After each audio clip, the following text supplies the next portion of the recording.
Bonjour à toutes et à tous. Campagne de vaccination chez nous après les tranches d'âge de 35-39 ans et 25-29 ans. Le Maroc étend sa cible et vise désormais les jeunes de plus de 18 ans.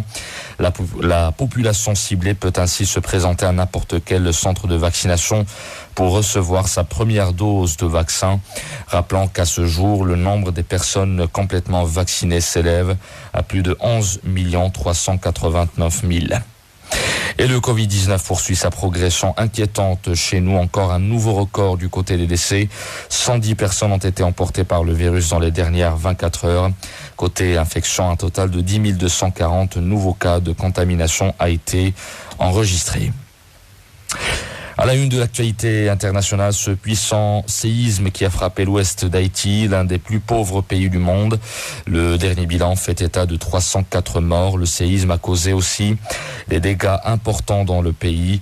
Selon l'Institut américain de géophysique, le tremblement de terre d'une magnitude de 7,2 a été ressenti dans toute la région des Caraïbes. Le système d'alerte au tsunami des États-Unis a émis une alerte après la secousse. Des médias haïtiens ont signalé des habitants des zones côtières fuyant vers les montagnes. Direction les États-Unis où le désormais célèbre Dixie Fire continue de faire des ravages.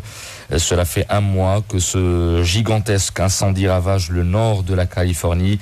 6170 pompiers luttent toujours contre ce brasier, attisé par une chaleur caniculaire, de la sécheresse et des vents continus. Le feu a dévasté jusqu'à présent plus de 2000 km3, une superficie plus grande que la ville de Londres, mais pas seulement. Une douzaine de communes sont toujours menacées. Si aucun mort n'est pour l'instant à déplorer, 3 personnes sont toujours portées disparues.